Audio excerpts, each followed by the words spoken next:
Good afternoon or good morning, everybody. Welcome to today's cryptically named webinar, Follow Our Footsteps. But this is one of those webinars that we're going to look at a bunch of different images and try various different processing techniques on them. The images we got today came from a variety of different sources, so different photographers, and it did actually teach us a thing or two about adjusting images as well. So more on that later. If this is your first webinar, then you're listening to me at the top, David. I'm part of the software sales team based out of Copenhagen in Denmark, and we should have Alex with us as well. Alex, are you there? Yes, I should be. Hello. Good. Hello. So we're going to divide it up today, basically because I've given Alex the hard stuff to do. So the images we've got vary in various different techniques, and we've got a really good finale image from one of our ambassadors, Quentin, which brings up a really interesting, many interesting different ways, and taught me and Alex a thing or two about Capture One as well. So if we can learn something, then I'm sure everyone can learn something as well. Alrighty, as usual, we have 60 minutes session, and you're very welcome and encouraged to ask questions throughout. If you're on your Mac or PC, if you look at the bottom of your GoToWebinar control panel, you'll see the last section is called questions. Just put a question in there and that will come straight through to me.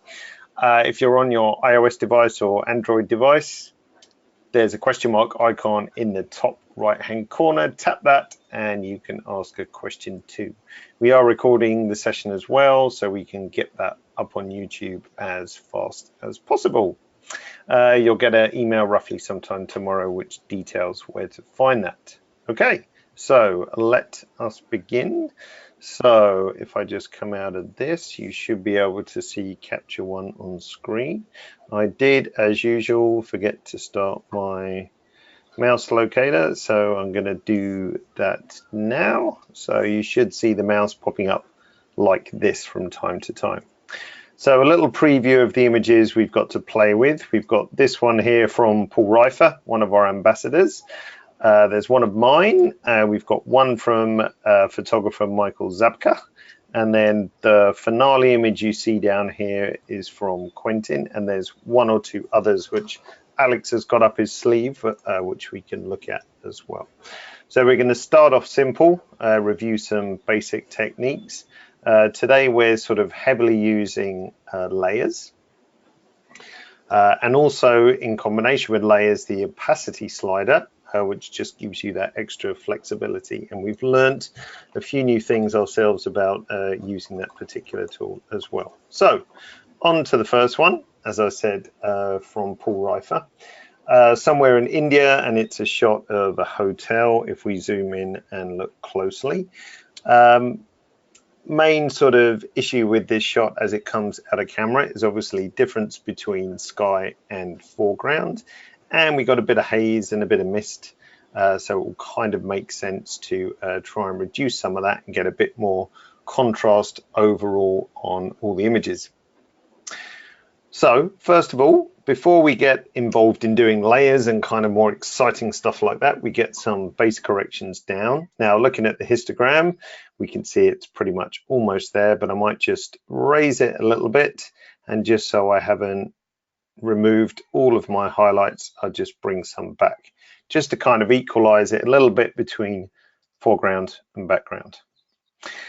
What Paul did, which was quite an interesting technique, was to use the keystone tool. Now there is a cursor tool for this which will apply some kind of automatic adjustment, but there is nothing to stop you finding the keystone tool and manipulating the sliders manually, because there's nothing inherently wrong with this image perspective wise, but Paul obviously was standing at the bottom of the slope and looking up, and therefore we need to correct for that error. Now we don't have any sort of reference point to go of, so in this case it's more of a visual sort of adjustment. So if I pull the vertical slider, I can sort of increase that just to remove that kind of falling down effect in some way.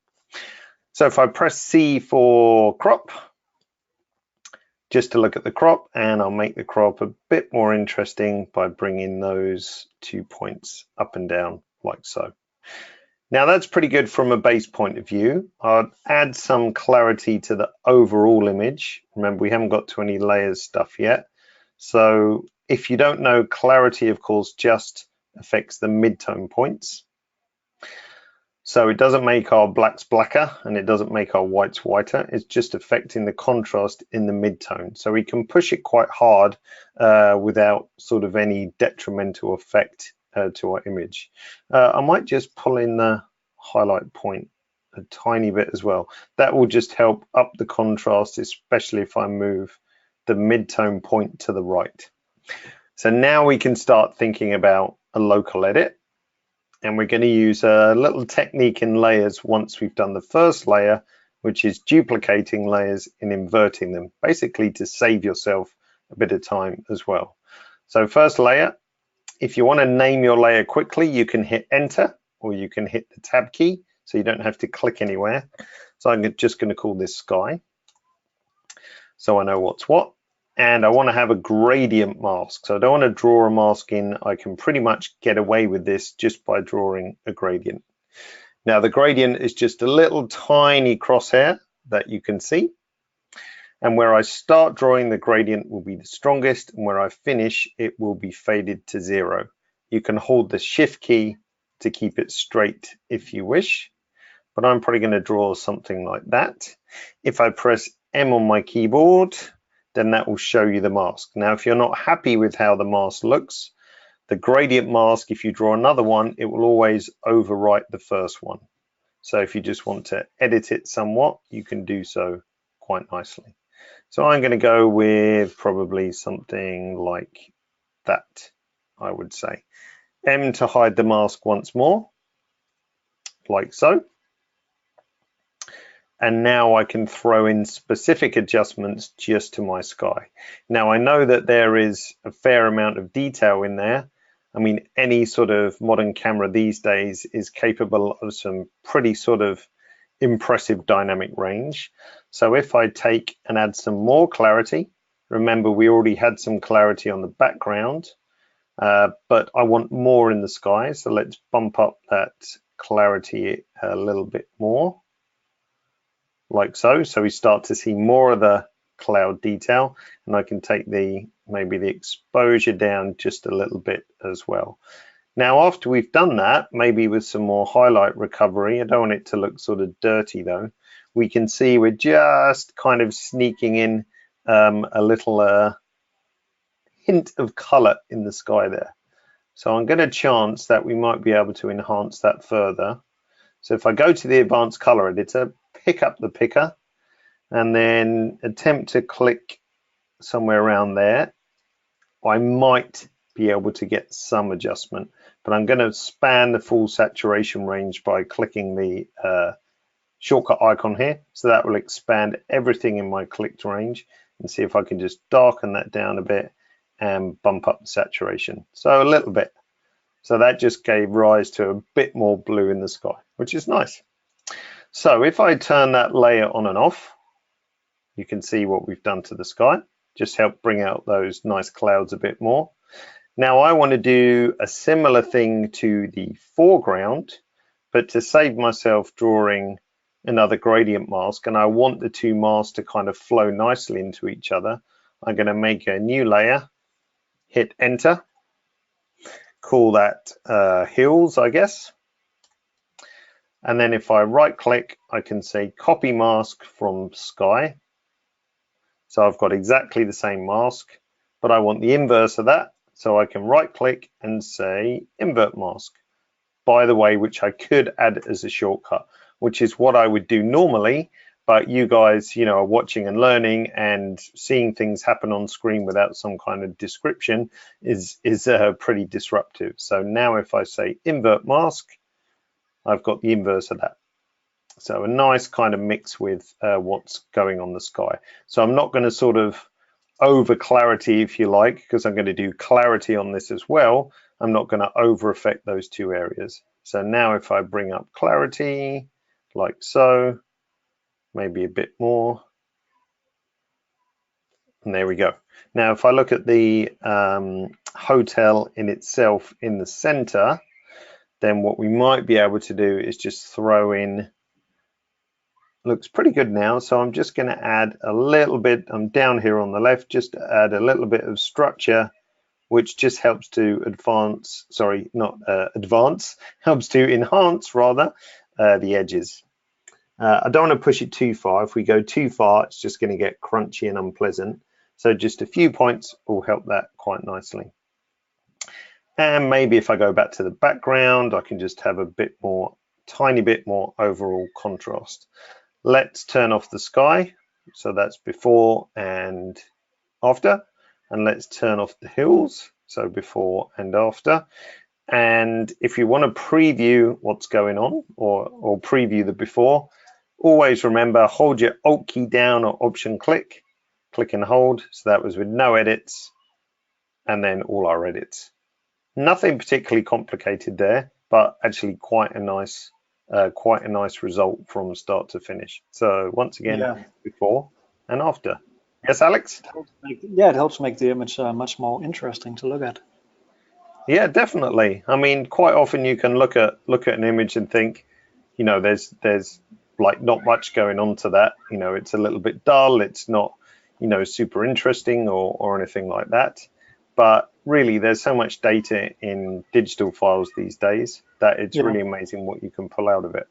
Just with a few simple steps. From Ed Lee, can you briefly explain the thinking between draw mask and gradient mask?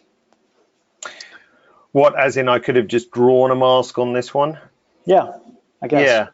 Well, I think, you know, in this case, because I wasn't doing anything sort of exposure specific, then I could have, if I'd like, drawn a mask just in the sky and then drawn a mask just in the hills. But I think that's really an unnecessary step because it didn't have to be that accurate. I mean, if we look at the sort of hills mask, it covers pretty much most of the hills. My adjustments between sky and hills vary a little bit. I didn't want any structure in the sky because there's no edges to define as such. It was more wanting to make this area pop out a little bit more.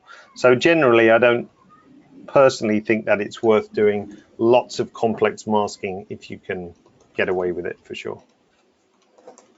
Yeah, hope that makes sense. Good. And it does look nicer, yeah. And we could do more, but I'm going to stop there. So on to the next one. This is one of mine, so nepotism at play here. I'm just going to hit the reset. Oh, the reset button is grayed out, so we are on defaults. Before I do anything else, C for crop on the keyboard and throw in some kind of crop like so. And I shot this not so long ago, but it wasn't kind of the best conditions equipment wise and environment wise. So the net result is that it's a little bit soft. So I was on a tripod in very sort of heavy wind. So the tripod could have been a bit heavier itself to minimize camera shake. It was 15 seconds, as you can see. And there was loads of sea spray flying all over the place. So the filter, ND filter on the lens probably wasn't the cleanest ND filter that's been on a camera anyway. So what we're going to do with this image is kind of a bit of a reverse technique for applying local adjustments. I mean, normally, if you like, the sort of obvious way to do it is to draw a mask where you want to affect something and then apply that adjustment. The only problem with that is that you're kind of shooting blind a little bit, that you don't quite know what your adjustment is going to do, and you don't get the benefit of various brush controls that help you build up a mask slowly. So in this case, I want to pre-visualize my potential adjustment and then decide where to put it. And we can do that by starting with a filled layer. Again, this is something you can shortcut. So a new filled layer is basically putting a mask over the whole image. So you can see it in red there.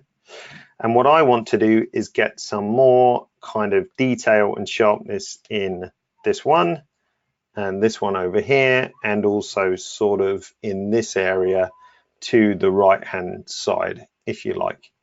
There's no point enhancing sharpness over here because there isn't much to play with in the first place. And the reason why I don't want to put it over the whole image, like if we stay on this area and I bring up clarity to a relatively strong point and structure, then I'm getting sort of halos around the edge here because it's sharpening that edge, and I don't want it to sharpen that edge. I only want it to sharpen the sort of middle point, if you like. So let's reset that. Let's go down to the rocks in question. So fair chunk of clarity, which helps it a lot, and then a bit of structure, and then maybe also some additional sharpening as well.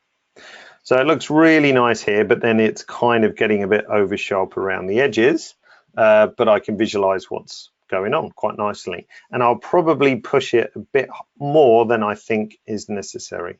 So I'm going to overcompensate. And it also looks nice on this area as well. So if I turn this layer off, and then after, we really get an idea of the shapes and textures in that rock now. So now I'm happy with, sorry, Alex, yes? That's a huge difference. It is a huge difference. Yeah, I was quite surprised. I thought, you know what, I've blown this shot because it really is too soft. But it's quite staggering, really, sort of what we can pull out of it. So it does make a nice difference. So I'm happy with my sort of underlying adjustments. What I should have done on the background probably is just think about the levels slightly, just so that's a bit better. Maybe not that much. But now I want to just decide where I'm going to put that adjustment. If you remember, the mask was over the whole image, so it's applying everywhere. So what I'm going to do is right click and say clear mask. So that will clear the mask, but I've still got my underlying adjustments, clarity and structure, and that little bit of sharpening. And now I can throw it back in or brush it back in where I want by using draw mask. Now it's important when I do this that if we right click, you'll see the last option is called flow. And this is really important in this technique because if I had flow set to 100, as soon as I move the brush, it's going to lay down my entire adjustment. So the mask will be full opacity in one stroke, but I want to build it up nice and slowly. So I'll probably keep the flow nice and low. And if I wanted to, I could always limit my opacity a bit, but I'm going to leave that at 100 because I can always change the opacity here on my layer later. So now what I can do, let's just make that a bit bigger, is now just kind of put that adjustment where I want. And the more I brush, the deeper it's going to go. So if I just want to give a little touch, like a little bit there, I can do it. And if I want to give more, I can just brush more and more and more over the surface. So in this area, probably going to get a bigger brush and then do sort of long gradual passes back and forth, which will then build that up as much as I want and stop around here. So at this point, sorry, let's just give my mouse locator there, stop at this point, because now we're starting to lose focus anyway. So now if I press M, you can see where the mask is applied. To help see it, we can always do Option M, which gives us a grayscale mask, like so. So if I want to do a bit more, I can just brush in as necessary, right click to make my brush smaller and just pull in these spots, but without any of that sort of nasty haloing or removing the softness of the sea, for example. So now if we look at 100% and I turn this layer off, then you can see it's just selectively put in at those points. I could always do more if I wanted to as well, but I'll stop it roughly around there for this particular adjustment. And two more things I want to do. One, we've got an annoying blade of grass, so we can simply get rid of that by making a heal layer. So click and hold, like so. Grab a brush, and now you can let Capture One try and guess your source point just by brushing over the offending article, or you can option click to pick a source point. So I'm going to do that and then brush out that blade of grass. And if I just hide that mask, then that's got rid of that quite nicely. And final step, same thing again here, click and hold and do a new filled layer. And this is going to be my, press enter, this is going to be my color grade. So I'll call that color G.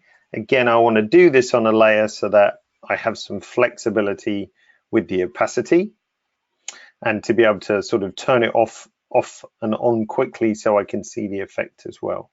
So now to my color tool tab, close down the color editor, and I'm going to go for, let's go for some sort of bluish shadows.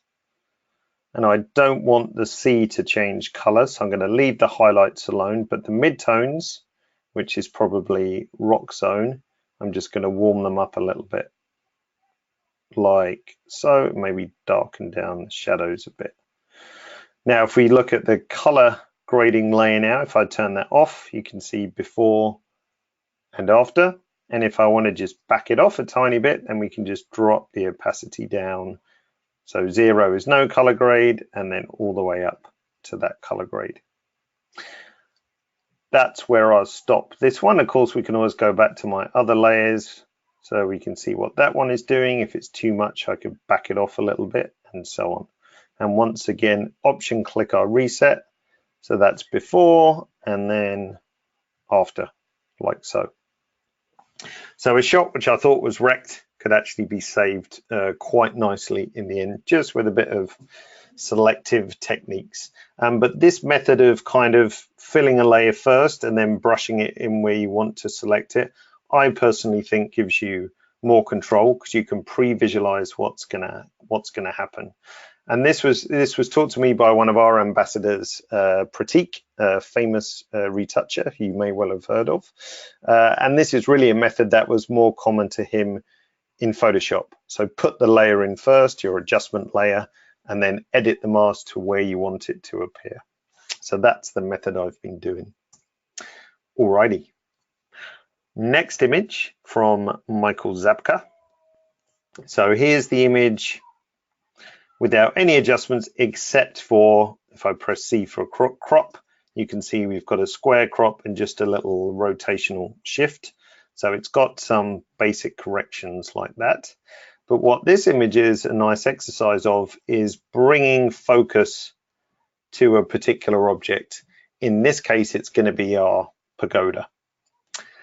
Japanese or Chinese, you tell me. But what we want to do, or what we can do, is kind of desaturate some elements around it and then boost up the saturation on the element that we want to give focus on. So looking at exposure and everything else is pretty good. Might just bump up the exposure a tad and then fix my levels, something like that, and give an overall little bit of clarity. And then now we can go to the color editor and just pick out a couple of points. So first of all, I'm going to grab the foliage, so around here somewhere, like so. Expand out the full range just to be sure. We can always turn on view selected color range, and you can see we've got a pretty nice selection of everything but the pagoda, which is nice. And then I can take that saturation down, something like that, maybe around there. And then to bring this up a little bit more, if I zoom in slightly, just going to pick around here, like so. Zoom out, look at view selected color range again, and you can see we've pretty much got just the paintwork on the pagoda and go in the opposite direction. So I'm going to make that a bit more saturated, maybe a slightly lighter.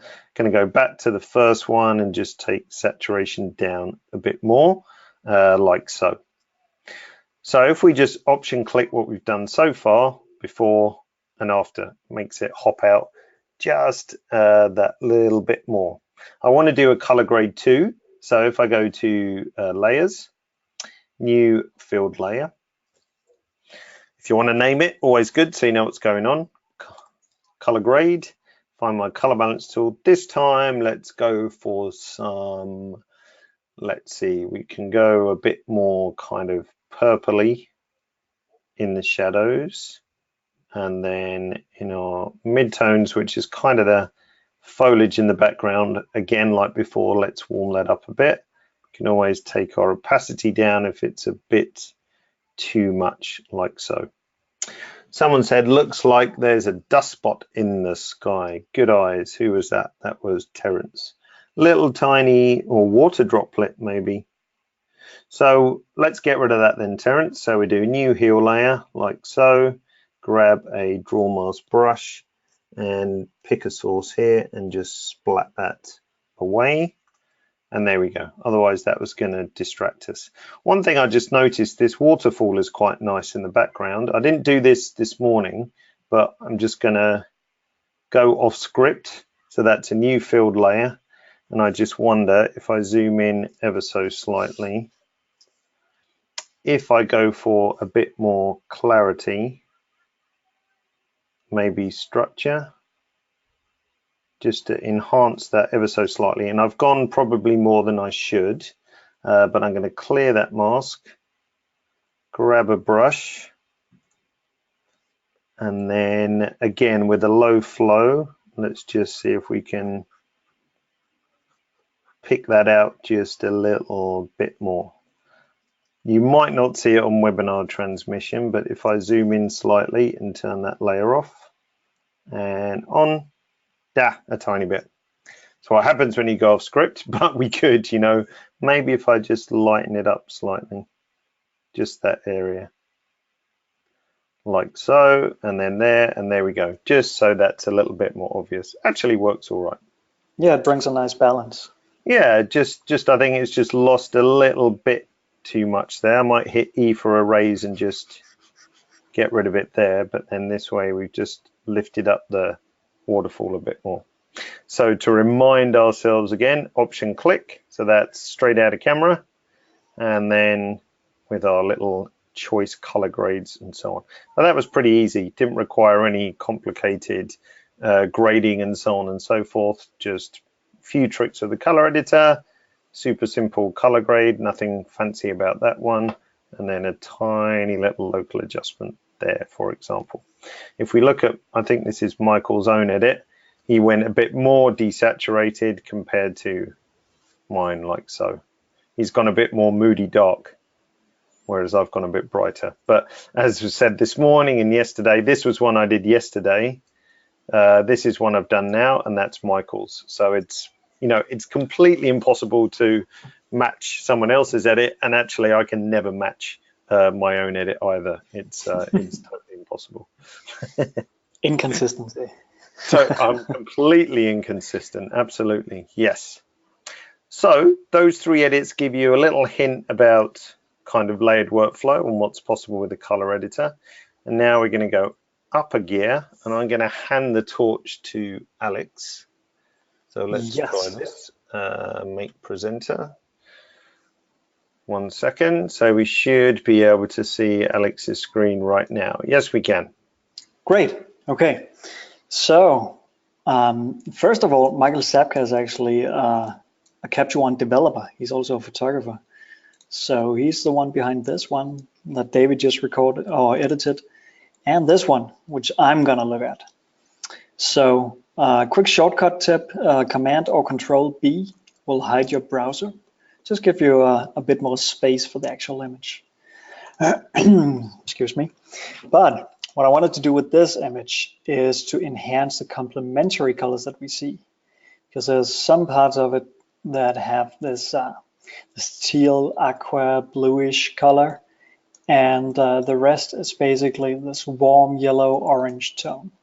But in the middle, between everything, we have some like rainbowy hues switching to greens, purple, and all that stuff. So I'm actually going to use the skin tone tool to do color control and not on skin. So I'm not using this tool as it was intended to be used. I'm using it for some creative purposes. Opposite to the advanced color editor, where you can make several picks, the skin tone tool only allows you to do one pick per layer. So that means up in the layers here, I will need 2 layers to control the blues and the oranges. So as David also did before, I'm gonna say new filled layer. And I'm gonna rename this to teal blues, like so. And then take the color picker of the skin tone and select a blue color, like so. All right, so what we do over here now is expand our color range to quite a wide range of colors. Because what this now will do when I increase hue uniformity is that it will take everything, all the colors within this range, and turn it towards the dot here. I think we used to call it it's like a black hole where you control the gravity of the black hole down here. Yeah, that was the explanation I got last week. The dot is a black hole sucking all the colors towards that color. So I think that's a good visualization. So if I take the hue uniformity all the way up to 100, I can then move this dot. And you can see that all the blues and everything and the greens move towards the color of this dot. So if I move it around in here, you can see the color change. So I can actually very easily control this color selection. And I also want to make some saturation uniformity, like so. Maybe boost the saturation of the blues a bit. And take the lightness down. There we go. All right, so that was the teal blue. Then I'm making a new filled layer, clicking tab to rename it and say, let's say orange yellows. And with the same way of doing it, I'm gonna select the oranges, expand this a lot, also expand the hue or the saturation range down here. And then if I expand it all the way here and take hue uniformity all the way up to 100, like so, I can simply control which color this part of the image should be. And I want this warmish yellow tone. There we go. Also some saturation uniformity up a bit. And saturation down a bit because it got too much. And lightness. There we go. So if I zoom in here, you can see that we now only have blues and orange colors. And if I just go up here on the global reset button and hold down my option key, you can see before with a whole range of colors and after with only the colors that I want in this image. So the skin tone tool can be used to actually control different colors towards a specific color. That's another way of using it that might be interesting for many images. Cheryl wants you to straighten it up, Alex, so Good it's catch. more symmetrical. Yeah. So I hit R on my keyboard. Yep. Drag this over here and hit H to get back to the hand tool. There we go. I could do some keystoning because it has a lot of lines, but yeah, that's not really the purpose of this image. But that looks I'm glad better. I'm not the only one who gets annoyed by crooked lines. Absolutely.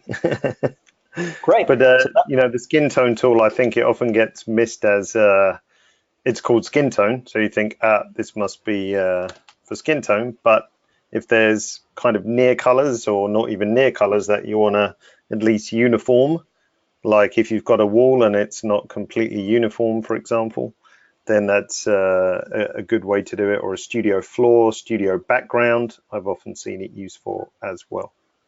Yeah, definitely. Yeah. Should maybe be called uniformity or something instead of skin tone. Maybe it should have a uniform color. There we go. Yeah, Yep. Super powerful. All right, so that was that part. I think we should, unless there are any questions, I think we should move on to the advanced stuff. Yes. So this image from our ambassador, Quentin Decaillet, I think he's called. It's quite a lot of retouch to it, or a lot of edits. It's quite powerful. And I mean, whether you like this powerful color grading or not, there are a lot of tips in how to color grade and use layers that you can take away from it. So so stay put. All right. So first of all, I'm gonna clone this just so I can see my my own edit as this one, and the completely unedited this one, and Quentin's down here. And again, Command B to hide the browser, and off we go.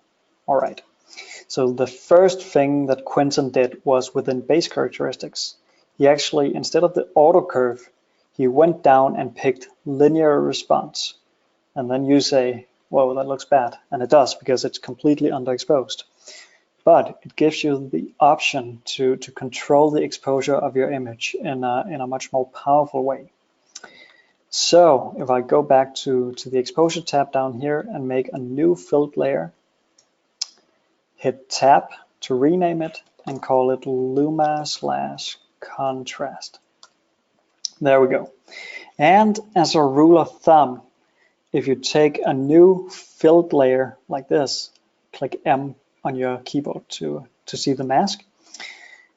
If you take the opacity down to 80% and then do all your adjustments as you usually do, you have the option to afterwards push your adjustments a bit further if needed, just on a single slider. So this is just a good way of starting any new layer. So the first thing is to get the exposure and contrast back to where we want it. And I think that Quentin, he took the RGB curve, upped it a bit, and to make sure the contrast is still there, he added a point down here. So kind of like this. But also in the Luma curve, he added quite a lot of light, like so. And again, to control the contrast, you go down here, add a point, and this whole flat line here, we don't want that. So if we add a point again around here, we can drag it around, maybe like so. You can see that it kind of bent off here to create a smoother transition towards the highlights. So now we have the Luma and contrast of this image. If I just hold my Option key and see before and after, it's already quite the difference. Yeah. Just a question, Alex. It was one we had this morning, and I'm going to ask it again, which was why mix the sort of two RGB and Luma curves together? Why not just do everything in Luma, for example? Very good question. Let me just bring back my thumbnails. So if we take this image, I'm just going to make two new variants to show it. I think it's easier to show it than explain it. Mm-hmm. So this first image will get an S-curve in the RGB, like so, and I'm going to brighten it using the Luma, like so. The other image here will be opposite, so I'm going to make an S-curve in the Luma and brighten it using the RGB. Right. So as you can see, the RGB channel of the curve will also affect the saturation.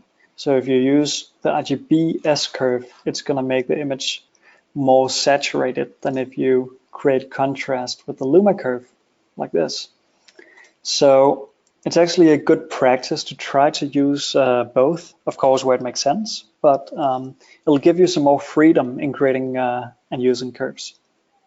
Yeah, so on the image that we're working on, if you go back to whatever one it is. Yep. So Luma's done quite a heavy push to brighten, yes. And then RGB has added contrast, but given us a helpful saturation kick, which was kind of what the look we want to go for, wasn't it? Yeah, I guess it's because we want to increase the luminosity quite a bit, but we don't want to we don't want to blow out any colors in the bright areas. So exactly. It's a good reason to use the Luma curve.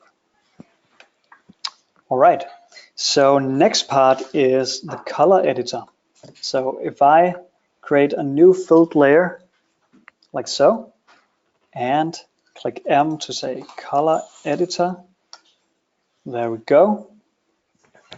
Oh, I didn't click M, I clicked tab, sorry. And then back to the color editor. There we go. I can now, oh, I forgot, down to 80%. 80% start, yes. Yes, always. This is one of the takeaways we got from Quentin, which we thought this is really smart. This gives me not only the ability to reduce it like you saw in the first 3 simple ones I did, but the ability to go stronger as well, which is really nice. Yes, yeah. Definitely. So first I'm going to pick the greens and view selected color range to make sure that, that this color range is covering what I needed to cover. So I think this is okay, like so. And then detick view selected color range and take the hue all the way to the left. That makes the greens a bit more orange and make it like a warm feel. And saturation up, like so. And lightness maybe a bit up or down. Oh, yeah, this seems fine. And then we want the blues as well to be a bit more towards aqua, like a teal color. So if I pick that again, you can see the second pick will show up down here. So if I just expand this range and then move the hue this way, you can see that it turns more aqua up here. You can also see the difference before and after down here. And then up the saturation a bit and up the lightness a bit. There we go. All right. So the next thing Quentin did was actually kind of genius. I've never thought of doing it this way before. Nope, nor did I. So really good tip. Yeah, so if I take the color picker and select a less saturated area of the face here, and then view selected color range down here, I can actually take the saturation span and move it inwards. And you can see the further I move it inwards, the more of the cheeks and shadowy areas will be desaturated. And that's because they're not part of this color range. So with this tiny low saturated color range, I can now up the lightness a bit and decrease saturation a bit. This pick doesn't do a lot. It's the next one that's really magical. So if I do another color pick, you can see it's in the same saturation span or same hue span, but the saturation part of it is going to be the thick part of the cone out towards the saturated areas here. So the first one was in towards the center and the second one was out towards the edge of it. And if I say view selected color range, you can see in here that the highlighted areas, they are not saturated, so they are not part of the selection. And if I make it even slimmer like this, you can see that it's only the shadowy parts and the freckles. So if I deselect view selected color range and bring the lightness down, I get a whole different kind of contrast in the face that I didn't have before. And also, more freckles. Yeah, I can also up the saturation a bit. So a lot more freckles. So you can see if I detick this layer, so this entire difference is only in the color editor, the advanced part of the color editor. So that's pretty heavy, I think. Yep. Oh, and just to let people know, Alex, because one of GoToWebinar's cursor hiccups, to adjust the size of the cone or the wedge in the color editor, it's just grabbing the boundaries with the cursor and moving it. But GoToWebinar often jumps the cursor in some wacky place. But if you want to try this at home, you just pick up the boundaries and drag them around to make the wedge smaller or larger. Yeah, we're sorry about that with this. Yeah. Unfortunately, nothing we can do about it. Nope. All right. So next part of this image is an overall color grading. So if I create a new filled layer up here rename it to color grading. There we go. And then I learned that this should be quite low actually, and I'm going to explain why in a second. Because Quentin is an old school hardcore retoucher and color grader. So he's using curves in a kind of an advanced way. So first of all, I think this image is still a bit on the dark side. So if I brighten it up a bit, like so, maybe take this down a bit to make sure that the dark areas are not too bright. And also up here to make sure that the highlights are not blown out. There we go. All right. So what I'm going to do in these three individual channels of the curves will be kind of a cross-process color grading, and it's going to look super weird until we get the opacity right. Don't worry, you're not the only one who's going to sit and think, what is going on? So first of all, Quentin, he erased the reds in the dark areas here, and then he made sure that the bright areas didn't have any reds in them. There we go. Then to do the actual cross-processing color grading, you have to boost the greens quite a lot. Yeah, see, that's horrible, but just wait, it'll be good. And then in the shadows, take it down a notch, like so. And in the blues, we do the opposite. Take the blues down, and kind of like a weird S-curve to this. There we go. And now, up in opacity, I crank it all the way down to 0, and then I slightly move it upwards. There we go. I think this is a nice color grading. Yeah? I actually think that color editor part of it could get a bit more saturation. There we go. All right. So next part about this image is to decrease or minimize these dark lines under the eye. And I think Quentin did it using brightness, but I'm going to show a different way of doing it that I find quite useful. So if you long press the plus sign and say new heal layer, there we go. We can now select the brush, right click to get the size right, and I think it was actually quite close. And then as David showed, if you option or alt click to set a source point, there we go. I can now drag to get rid of the dark line. There we go. Usually we recommend one healing layer per thing you want to heal, but I think we can actually get away with healing both dark lines using the same source point. Almost. Let's see. You might end up with a bit of nose in there if you're not careful. Yeah. But it's pretty good. That's good. Yep. And just click H or select a different cursor tool to get everything away. And now I can take the opacity slider all the way down to 0, so it's basically off, and then just increase it until I find a neutral, natural looking removal of these dark lines. And I think around 50, 57 it is. And it looks fine. Oh, I forgot to rename this. Let's call it I fix. There we go. All right.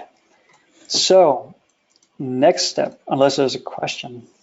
Yeah, Ed was asking, keen-eyed Ed spotted that we're using the linear response curve. Do you recommend using that when pushing the curves heavily? If I recommend using that, or? Yeah. Yeah, I mean, the linear curve gives you the option to control what curve you want applied in the very beginning of your image. So if you use the auto curve or the film auto, film standard, or whatever they're all called, you will have a phase one made curve applied to the raw file of your image. But if you select linear response, you are basically seeing what your camera sensor captured. And then you can apply luminosity, contrast, and RGB curves to the parts you like. It's a bit more advanced, but it gives you more control over the image. More control on from the outset. Yeah. Yes. Oh, All right. just show people where the linear curve is in case they missed Definitely. it. It's not the curve tool. It's within the color tool tab, and then within base characteristics, and then it's called curve. Usually it's set to auto, and you can see it's a pretty heavy with the adjustments we've made so far. Oh yes. It's within here. Don't be afraid that it looks super weird when you apply it first. Just go back and play with the curves, and you're gonna have a nice result.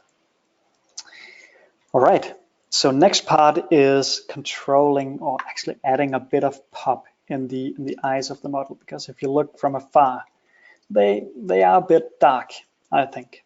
And Quentin thought so as well. So he made a new layer to do that.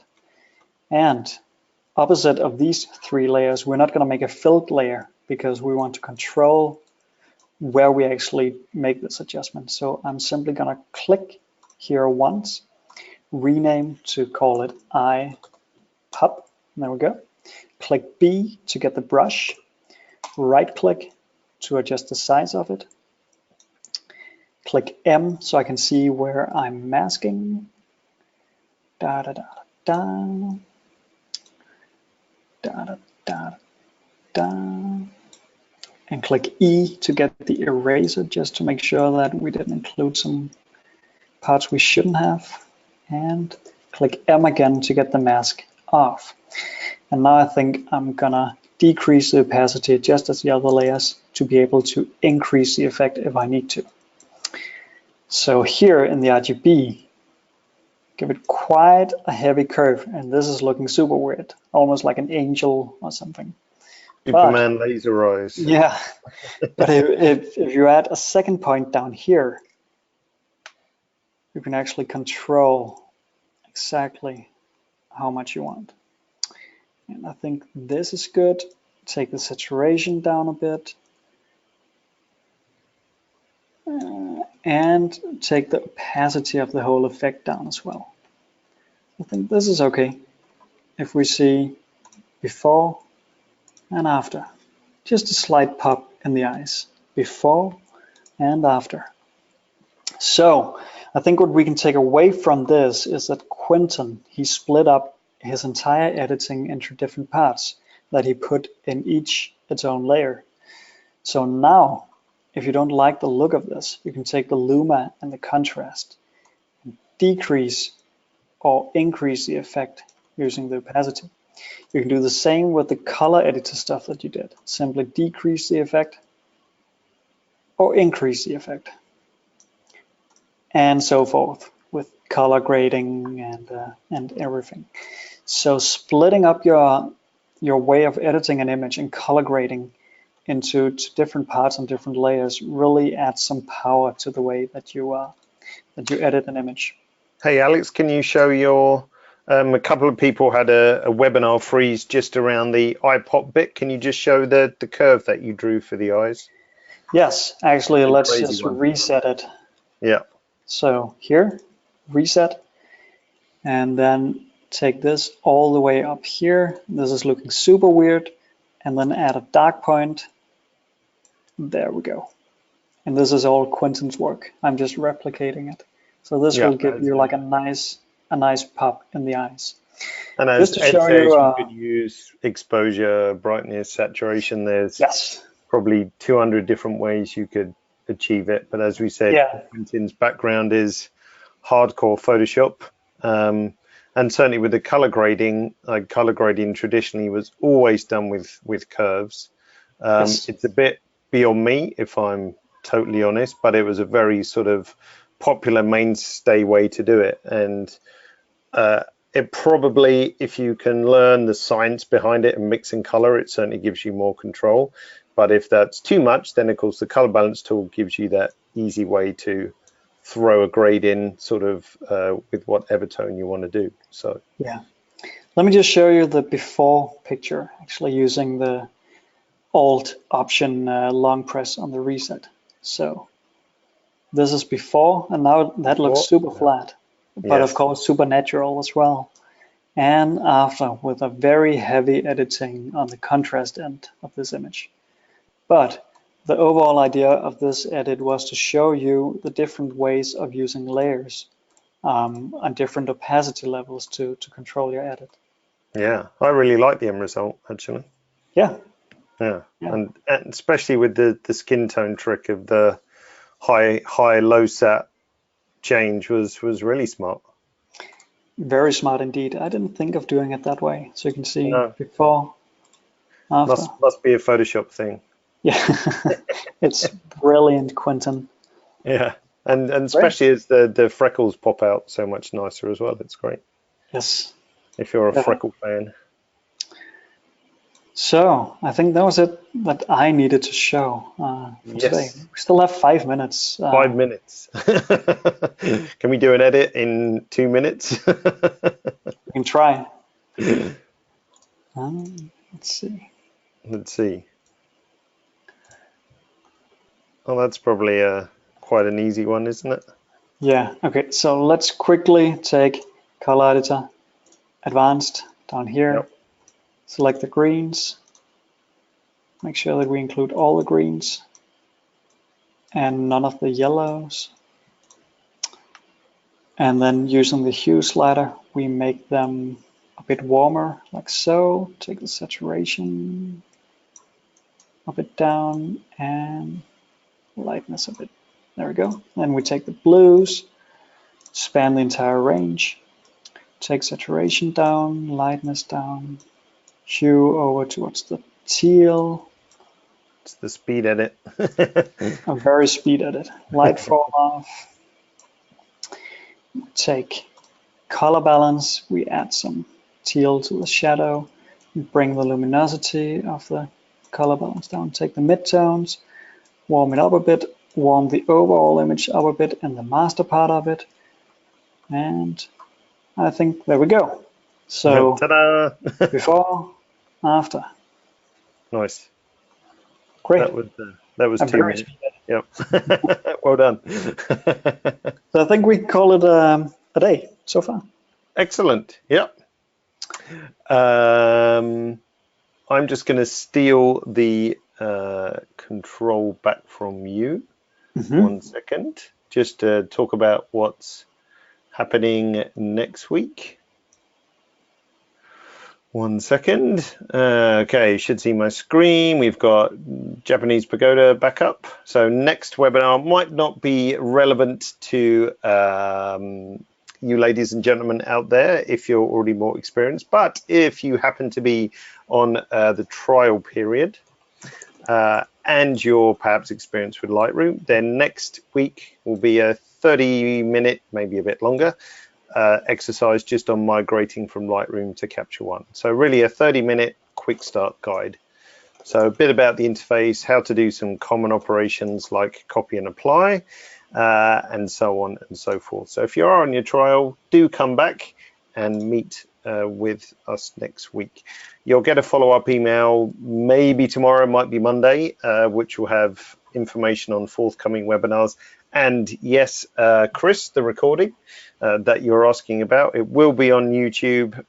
I'll do my best to try and get it there tomorrow as well, but probably Monday, Tuesday. But if we're lucky, it might get up there tomorrow. So I hope that was enjoyable, and thanks, Alex, again for chipping in with Quentin's thanks for having me.